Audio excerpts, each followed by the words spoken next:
Okie dokie. So, homework for today. I think I pretty much remember it. So I gave you kind of a starting point, blah, blah, blah. Um, so we want to create some scenes where we have this idea of a room. All right.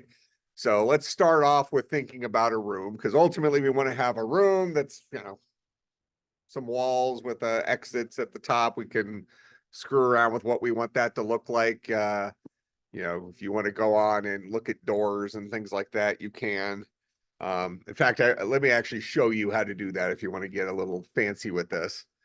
Um, and then we want to have it where the player can, one way or another, head towards one of the exits. And then they move towards that exit. So, for example, if they were moving to the north, they should then enter the new room from the south or something along those lines. That sound pretty accurate? Okay. So let's kind of enhance what we've learned a little bit. So what I'm going to do here is let's see what we can bring in here. So I'm going to go to this thing called the asset store. If you haven't done this yet, it opens it up in a browser. So I'm going to do search online. And I think I have actually, well, I'll show you this. So we're going to search for some assets. There's a whole bunch of free stuff on here. There's also paid stuff that is probably going to look better, but there is free stuff. So here, let's just look for something called a dungeon. Oh, dungeon crawler, even better. And then we're going to come down here to pricing, and we're going to say free assets. Okay, so then we get something that looks like this. Here's a simple modular dungeon. See what this guy looks like. Does he have some rooms and things like that?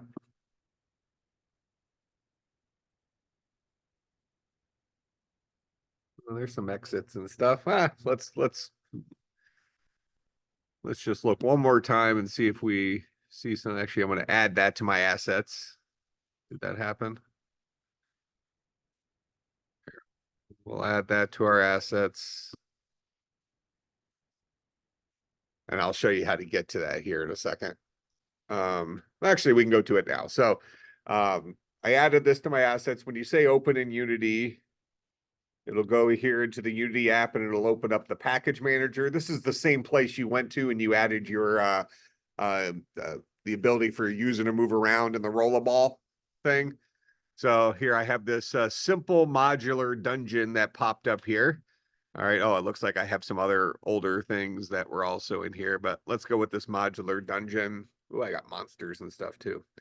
All right. Now you can click on download. So we'll go ahead and do this. This will download. So this is going to be a whole bunch of artwork, 3D models, things like that that they've created as part of this package. We may not use most of it, but maybe we're going to just find a quick room or something. All right. So after you've downloaded it, you can say import, and this will bring it into your current project. So I'll go ahead and import this. It's showing me all the stuff. So we have a bunch of materials that are coming from this. There's probably prefabs. All right, so let's go ahead and import this. So here's kind of one of the examples why before when we did GitHub, I said just give me your scripts folder because you imagine as all of you start using your imagination with downloading things and making your dungeon look unique, you may end up you would be turning in assignments that link to a repository that's like 3 GB or something like that. Once you have all the artwork and stuff in there, and then GitHub makes you switch over to a large file size LFS thing, and it becomes unwieldy. All right, so once I've done that, I'll go over to project, go back to assets, and we see we have this new folder here called simple modular blah blah blah. Usually there is an example scene so you can kind of see what's available. So I'm just going to go ahead and open up this example scene.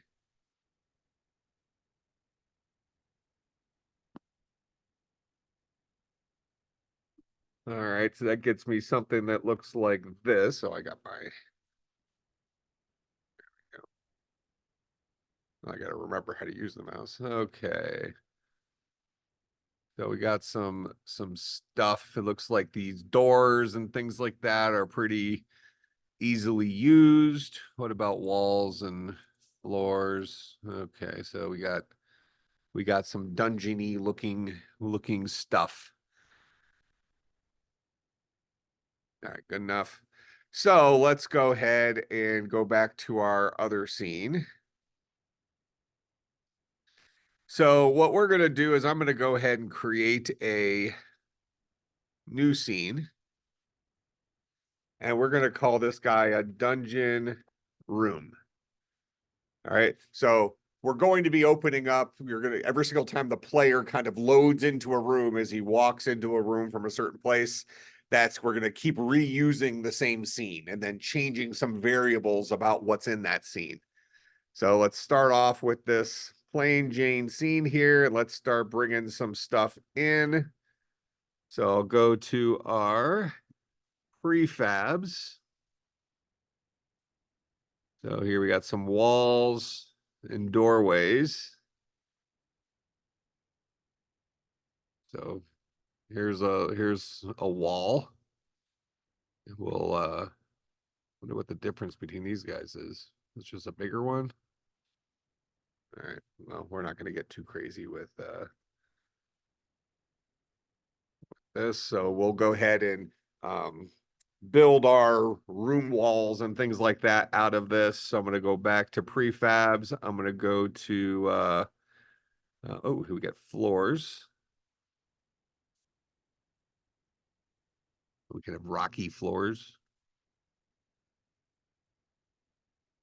Okay. Cool enough floor. All right. Give ourselves a couple things. Now we're gonna, oh, I also need some doors, right?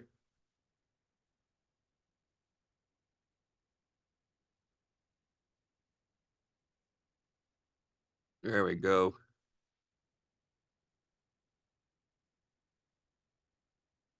Which is the better door? We'll go with this archway. Okay. So now we can copy and paste and, and put the things the way we want them. All right. So we're gonna go ahead and give ourselves a decent floor here.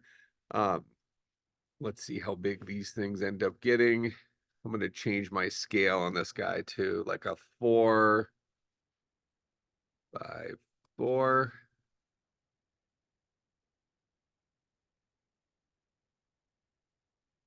All right, call that good enough.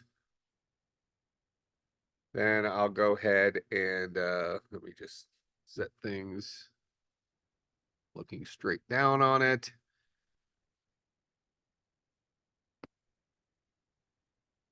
All right, let's move some stuff around. So we'll get our I'm just going to basically get one wall correct, then I'll highlight all the things.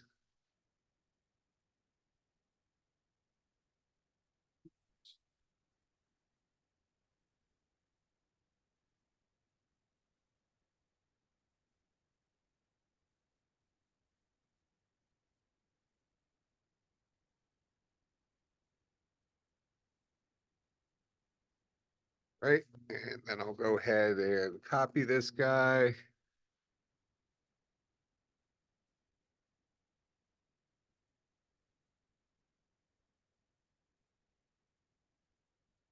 All right, so I know we'll call that kind of good enough, maybe.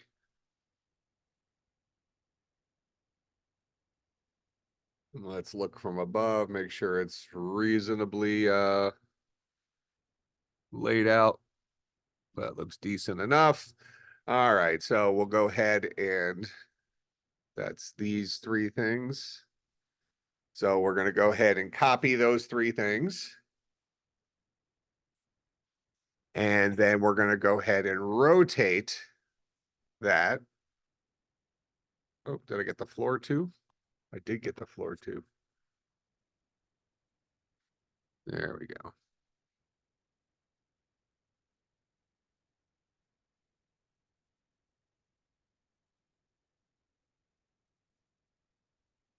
So we'll rotate that guy to 90 degrees.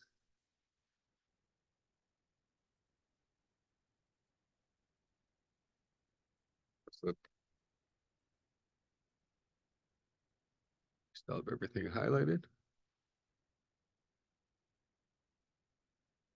It's just a weird, why is that doing that?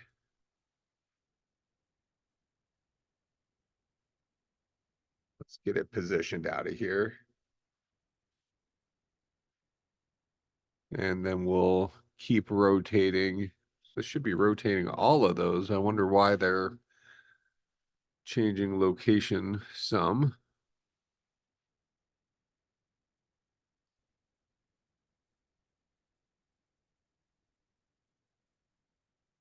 Get these guys positioned. Kind of here-ish.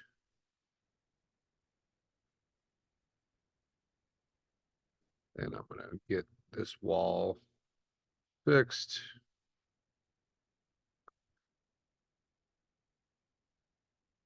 Call that good enough.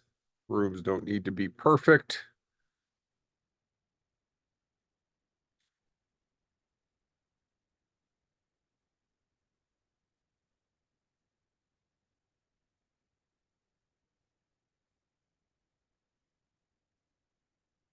Was it that the arch exists twice? Did I put something inside of something else?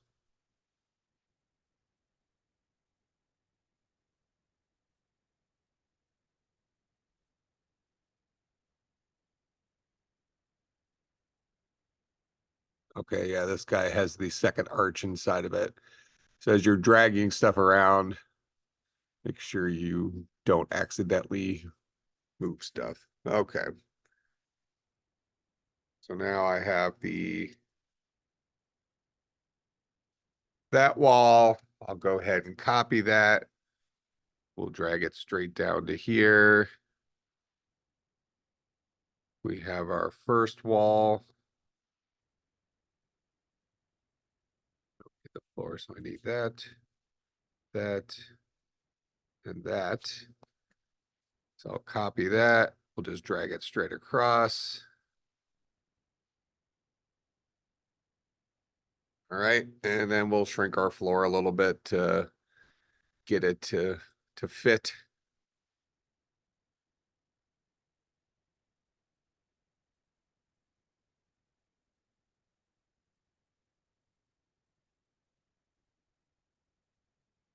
All right, click on our camera. Let's go ahead and move our camera so it's kind of inside of the dungeon.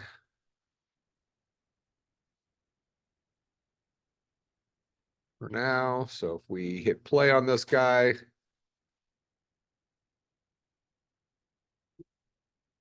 we should now be in the middle of a dungeony thing, whatever. Okay.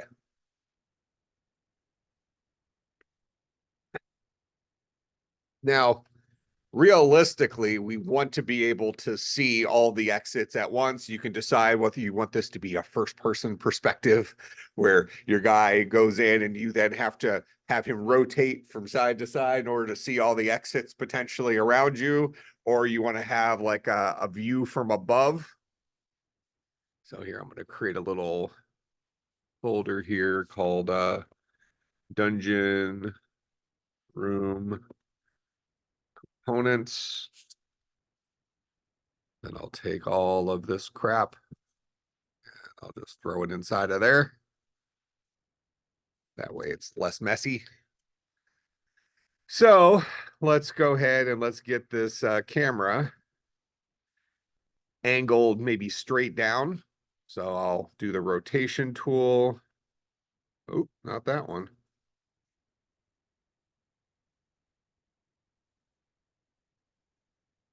Somewhere like that. And then let's get it up in the air some.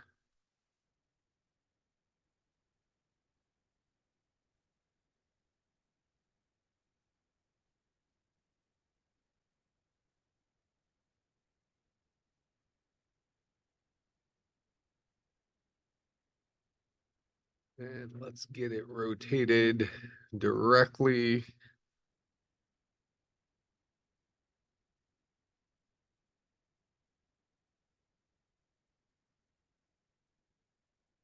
Quick.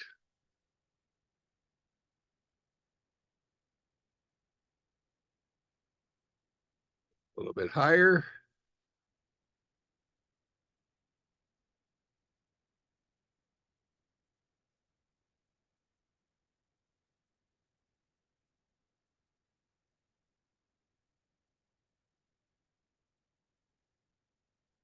All that good enough? All right, so we have a dungeon thingy. I guess I could probably move it back a little bit.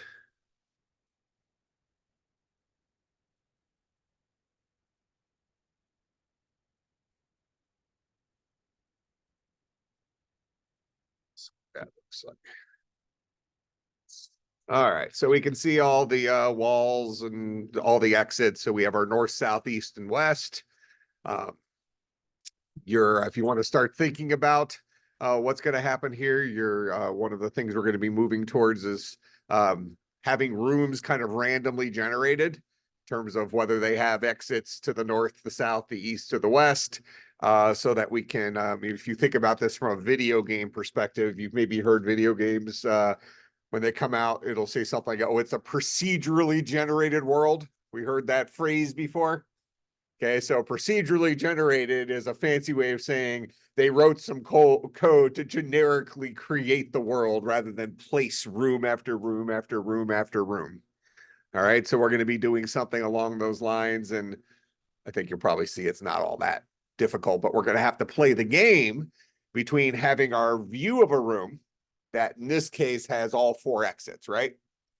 And being able to turn on and off exits for that room, depending on the room it's supposed to represent.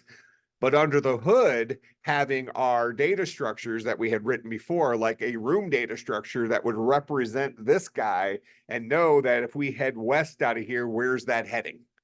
All right, so we have to start thinking about how we're going to keep track of the player's current location on the map relative to where he started as he's moving from room to room to room to room, and then generating the next room or something like that.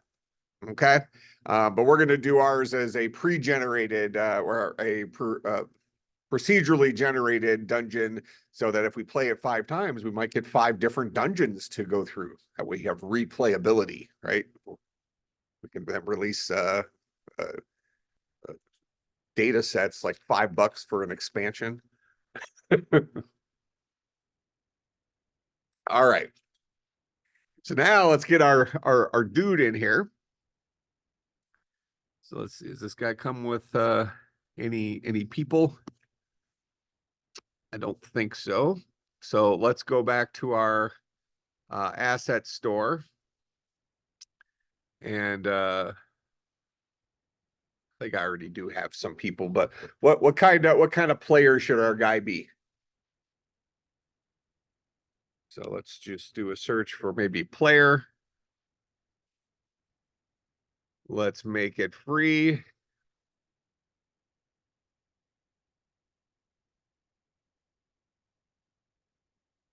Here's some avatars. What do these guys look like? Whoa. We can actually make them. I don't think we're going to deal with animations quite yet.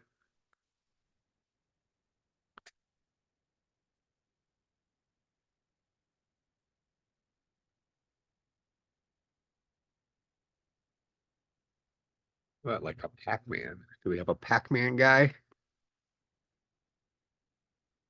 Oh, there he is. And we can have ghosts chasing him. That Pac-Man scary? All right, we're using it. All right.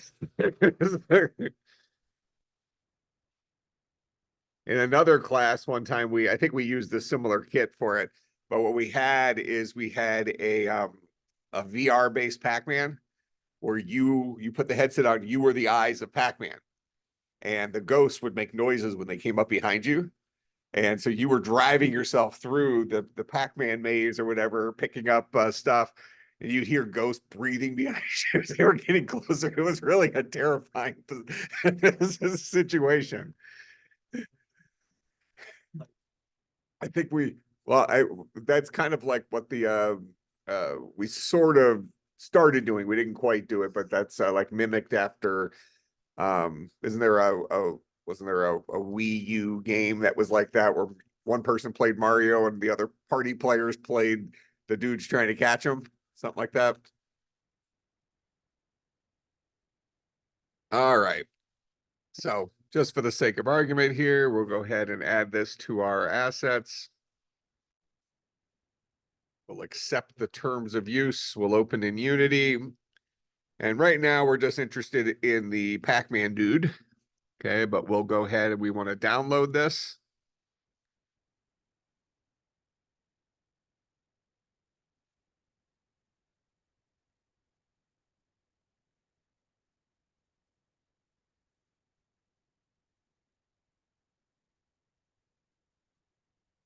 All right, then we'll import it.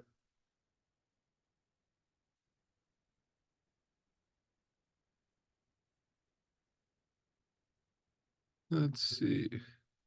I don't want to leave the.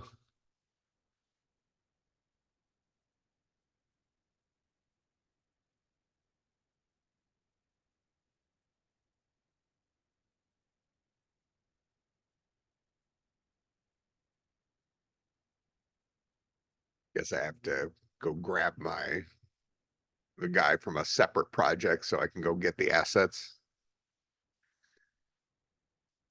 Because that Pac-Man game must come with a fully functional game that you can then reverse engineer. So another thing you can look at the Unity asset store for is it has a lot of stuff up there for you to get ideas for your games and then reverse engineer them.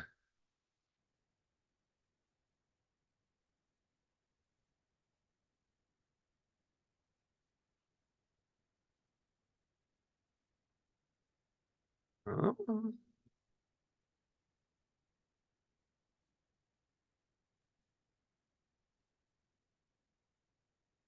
big is this file? All right, so we have our chop man. We'll go to our prefabs. We'll go to our characters. And here's our chop man guy.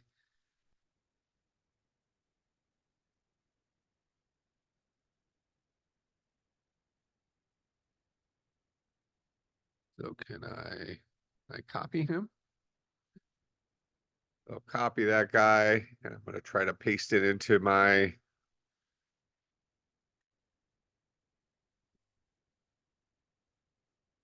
Okay, maybe not. So let's go back to.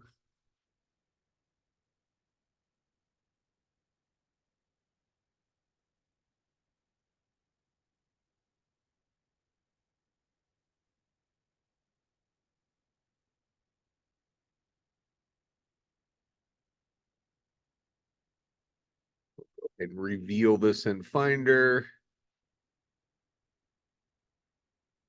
It even has audio and everything.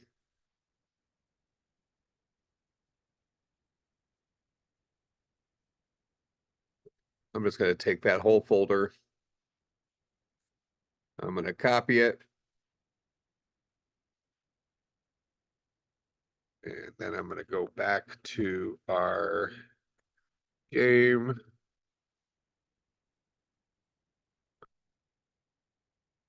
Want to be in the other one.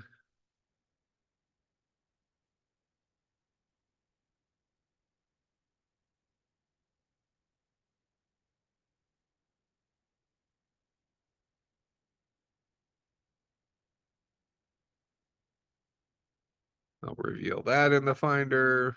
So here's that assets folder, and then I'll just paste this chomp man thing in. So now I should get that in this particular game. Not sure why it didn't just let me do that to begin with, but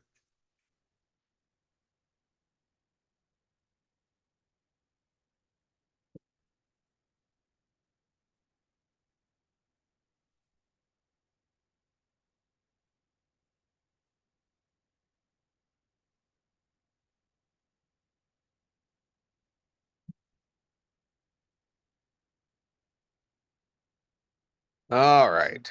So now let's go back to our scene here. Let's get a uh our chomp man prefabs characters,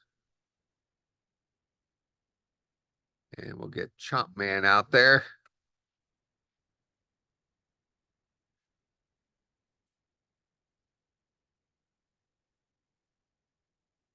And look at that guy. He's battle hardened. We got to put him on top of a little tank model. All right. So now that we've spent all this time making things look amazing, let's deal with how to make our guy move and things like that. All right. So one of the things for this assignment, I mentioned that you can just have your guy automatically move. So I'm just going to start off with with that. All right. And now I'm going to go ahead and we're going to have a empty game object I'm going to put for all of these exits. All right. So I'm going to create an empty thing here first. And we're going to call this guy exits. Then inside of exits, I'm going to create an empty and we'll call this guy north. And we'll put the north guy to the north.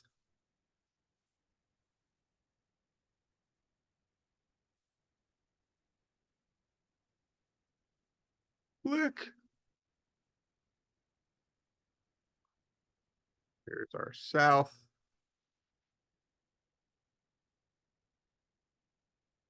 We can mess with positioning later.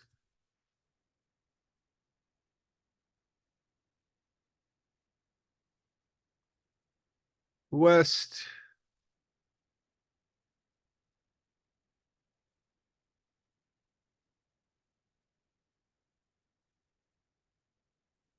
East.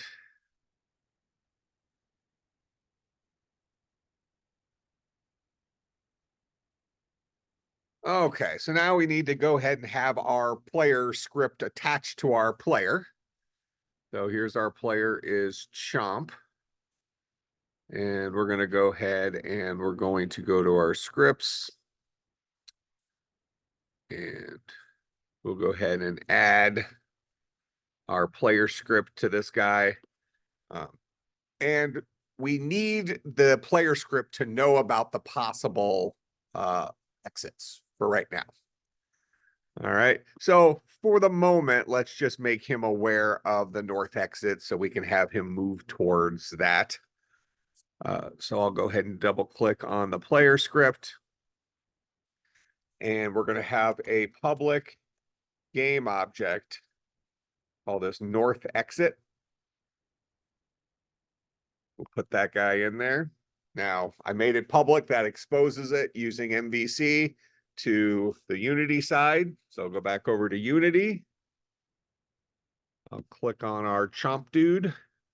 And now you see that the player is expecting the north exit. So I'll go under exits and I'll drag north over there.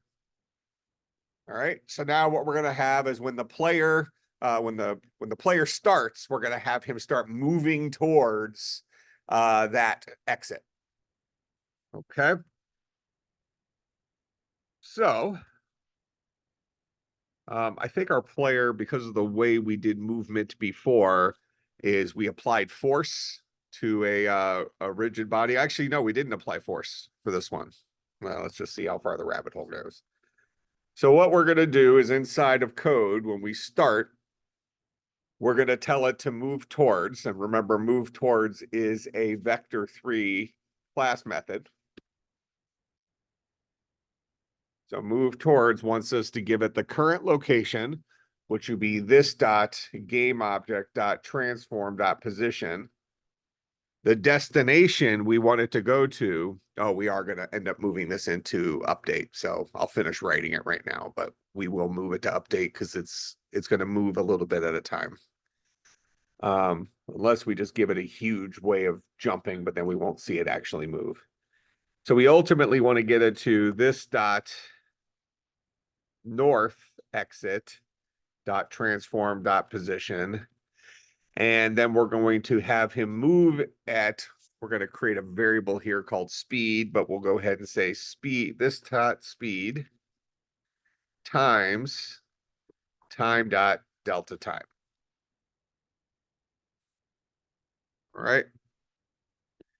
And we're going to go ahead and give ourselves a private variable here, private float speed, and we'll start this guy off at, I don't know, 5.0 F. Anybody tell me why I have to put an F at the end of that instead of just 5.0? It's a float as opposed to, remember when we talk about our primitive types, we have floats and we have doubles, right? Now, we kind of talked about it last semester as a double relative to a float is kind of like a long relative to an int. It can hold bigger values with more precision. Well, most of these physics libraries, for a couple different reasons, they're built on top of older platforms where floats, there was limited memory and stuff. So floats is all they had, or at least that was the smaller memory footprint than a double. But also when you deal with the math behind this, we don't necessarily need the precision of a double. We don't need it to go out to 32 decimal places when 16 might be good enough. And it's actually, that's probably overkill. So typically the values we're dealing with here is expecting things that are floats. But if you just gave it a 5.0, C Sharp's not going to know, do you mean that to be a double or do you mean that to be a float? So we can put an F at the end of it, and that says this guy should be treated as a float, and that'll keep you from having to do some typecasting in other places. That makes sense? So largely the correct answer is just because. You got to put an F there because he wants a float. You gave him a float, but he has no way of knowing whether that was a float or W or a double, so you specify. All right, so I'm going to go ahead and now steal this line. And we're going to put this inside of update. And I'm going to get rid of my trigger stuff for right now. And what we're going to do is just have our guy moving towards that location until he reaches. All right, so we're having him go from his current position to the north exit at our speed times delta time, which is the distance that it should have traveled since the last frame, since we have this inside of update. Go ahead and go back here. We'll hit play. We gave it a speed, didn't we? And we attached it to Chomp, didn't we?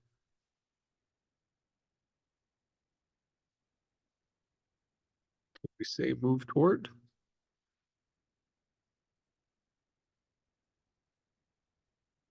Do we not have enough speed? North exit then? Yeah, we drug it in. So just move towards need a rigid body. Remind me. Let's see. Vector 3, move towards.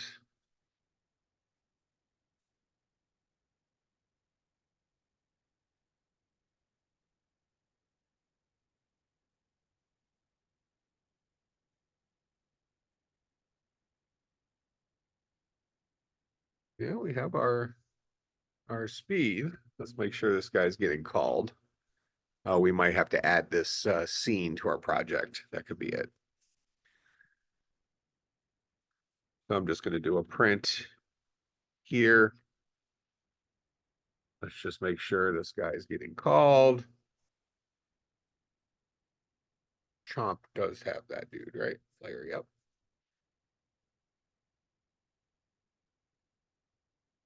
So there's our here. We are getting into that script. Anybody have a Player object like stop player object. well, where are you talking about? So inside here. I mean, so this dot game object is the player. That's the guy this is attached to. Oh, correct. If we go back here, thank you. Vector 3 dot move towards. Notice that this guy returns a vector 3. So we need to update this particular player's vector 3 for his position to this new position. Like you said. So this is going to produce a new location for our game object. So this will be this dot game object dot transform dot position is equal to whatever move towards tells us it should now be for the next step. All right, so now we hit play and he should start moving. Woo. he's a fast one. So, all right, so we'll calm him down a bit. But we need to handle how do we get him to go in a certain direction? Or how do we get him to come in from the next direction? Maybe that's the better way of putting it. So let's see if he's moving at a better. All right, seems good enough. All right, so now we probably want him to maybe go off the scene. So we, kind of lose track of him rather than have him poof disappear because we created dungeon doors for him to go through instead of magical portals. So, but we don't need to move stuff right now, but we want to know the direction he was just heading. So we're going to go ahead and we're going to put in our singleton. So last time we were messing around with, having two scenes talk to each other through a variable. So we're going to create a public static string. Let's call this guy current direction. And we're going to start it off as north in my current example. Eventually, we're going to have that get dynamically set to whatever direction the player said they wanted it to go. Actually, since we're going to program the scene to work this way, I'm going to start it off as a question mark. He's not currently going in any direction.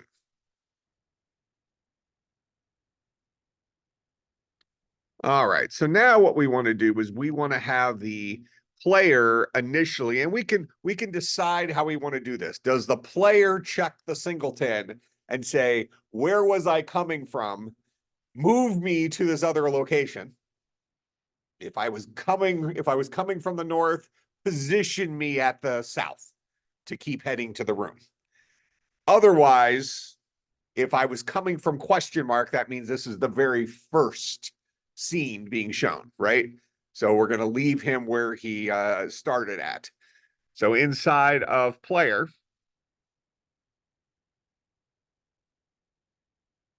inside of start, we're going to ask a question. If my singleton dot current direction dot equals a question mark, technically you could have used the double equal sign in this particular case, but it'll, because we use the literal of a question mark. So the memory addresses will be the same. But if you want to get into the habit of, I am checking to see if the string, the contents of the string represented by current direction is the same as the contents of the string that contains a question mark, this is the way to ask that question. Rather than asking about, are the pointers the same pointers? Are these the same memory addresses? In this case, they would be, but in some cases, depending on where you got your string from, the string may not be a string literal. It might be a parameter that was passed in that actually lives in a different memory location than a string with the same contents. And double equal sign would say those are different strings, where dot equals would say they contain the same string of characters. And pretty much every single time that we're comparing strings, we're really talking about the contents of the string, not its location in memory. Make sense? So that's why we maybe you should get used to using the dot equals function, just like Java has the same thing for comparing strings to each other, because we really care about the contents, not the memory addresses. So if we're currently, we probably want to say if we're not, okay, so put a little exclamation point before that, not the question mark, or we can say something like this. We can say not equal to true. If you prefer to write it that way, it's a little bit redundant, because if current direction is equal to the question mark, we're asking is true not equal to true, or we could just use the Boolean that came out of it with the not symbol, but it means the same thing. All right, so if this is not our first time coming through the code, not our first scene, let's say that, we want to change the location of this player relative to where they used to be coming from. Make sense? All right, so we're going to go ahead and need our other exits. So I actually can say south exit, east exit, west exit. So now I have three more variables I need to drag in for our locations.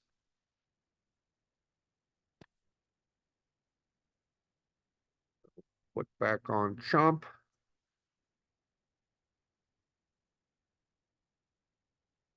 Save this guy, right?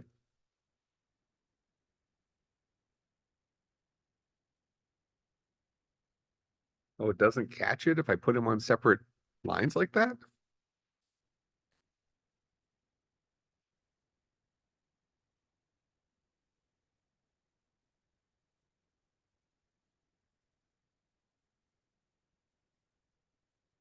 Oh.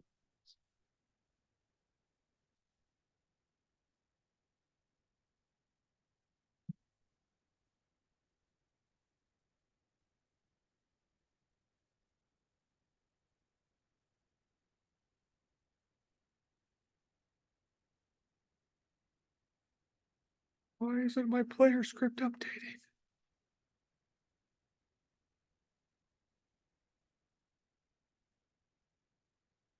Oh, because we have a compiler error. Oh, so I still have my secret number thing inside here.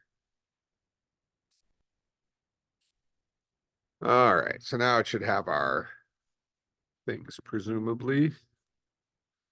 So there's my south exit. Drag that guy in. Here's my west exit. Drag that guy in.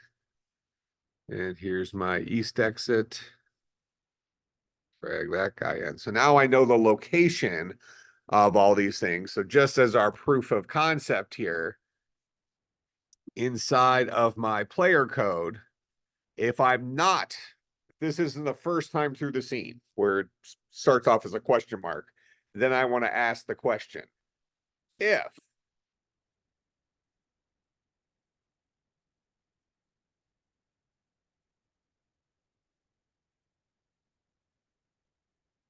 it was equal to north, then I want to change the location of my player to be at the location of south. So he'll come into the room from the other side. All right, so we'll do that first. We'll say this dot game object dot transform dot position is equal to this dot south exit dot transform dot position. So that'll just move him to the other location. And we just see him peeking inside the door. All right. We haven't switched scenes yet, though.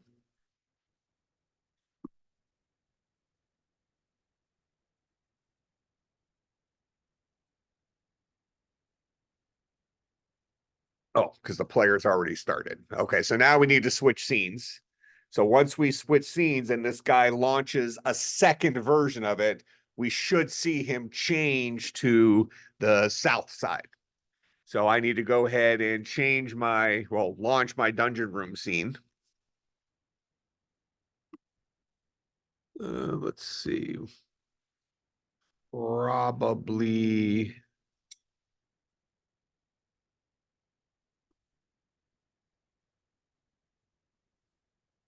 I need to have some sort of collision there for to know that he has stopped.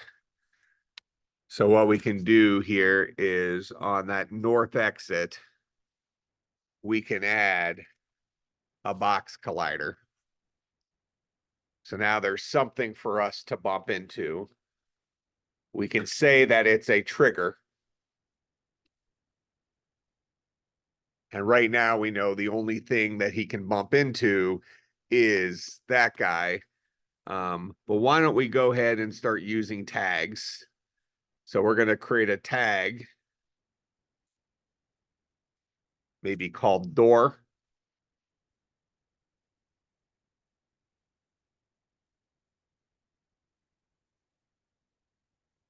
So there's north. We're going to say this guy is tagged as door. All right. We'll come into player here.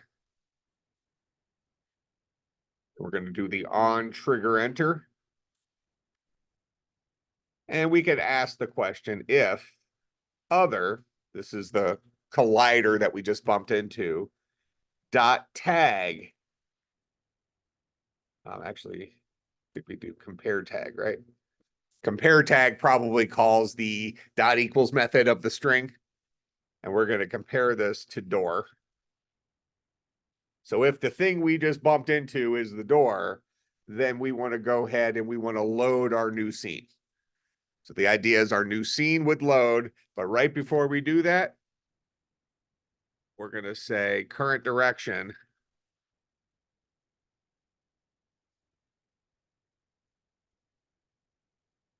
is equal to north. And then we would call our scene manager to load the new scene. I don't remember if I have it set up in here. Editor scene manager dot load scene. And we called this guy whatever, the dungeon thing. So what would happen is he'd load that scene, new scene would show up, he would check, is it equal to a question mark? It's not. It's currently equal to north. So since it's north, what am I going to do? I'm going to position the player at south. And then you probably want to have a center of the room thing and then have him move towards the center of the room. All right. So for your homework for Friday, go back and take your current working project. We'll catch this one up for next class, but go ahead and look for some stuff on the store that shows a Dungeony or whatever you want your thing to look like. So update the graphics of it. And for the assignment, submit a screenshot of your your game, something like that. Sound good? We'll finish this up next time, and then we're going to start adding in controls. Questions, comments, concerns, bribes. All right, I'll see everybody on Friday.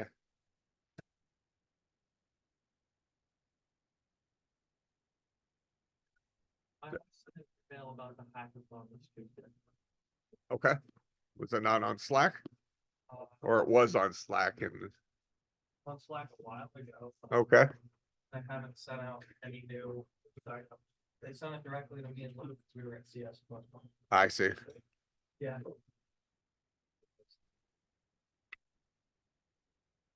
And then there was also the Aurora internship possibility. Yeah. Oh, there he So, goes. Now he's flying in. We're doing 2D Unity. A 2D Unity pixel game. Okay, well, good. So I think that technically finishes the assignment by spirit of it. It is. It is changing scenes. Well, you figured out your problem. I'd like to find out like how to make player because it would go to the next room, but the player would The magic was these couple of lines. Right before I loaded the next scene, I made sure I updated my singleton Because the very first thing that happens in the new scene is the player checks what's that value equal to. It's no longer going to be a question mark. Now it says north because that's what I set it as. I only have one question here if it was another door. But so now it says north. So I'll get into this if statement. Since it's the north, I went ahead and set his position to the south position. But this is a new instance of our player, which is why his start function gets called again. Because this is scene number 2, my copy of that scene. So I have a fresh player on that scene. So start still gets called. So scenes act as loops. We're effectively using the scene as a loop. Because every single time the scene launches, a new player is created whose player script calls his start function. So I just made sure that when I entered a trigger and I was supposed to call a new scene, I make sure I update the singleton's variable that the next guy's start function looks at. And that's what made the new position. Got him on the bottom of the screen. Make some sense? Give us this code and GitHub. Yeah. In fact, I'll just update it right now. Updated, commit to main, push origin. Now you have it on GitHub. Oh, I think it doesn't have the same player from. Oh, right. Yeah, you would just it. I mean, it is the same player, but it's a new instance of the player. Okay. Yeah. Oh, you were trying to like somehow get the game object to teleport over there? Yeah, exactly. Yeah. In the Unity, there are a few functions. But Yeah. Well, but realistically is a game object in one scene that has the exact same stuff in it as a game object in another scene. Aren't they effectively the same object other than they have a new memory address? You get what I'm saying? Yeah. So, but yeah, those are kind of the interesting decisions you get to make as the game designer. You know, what's the right way you want to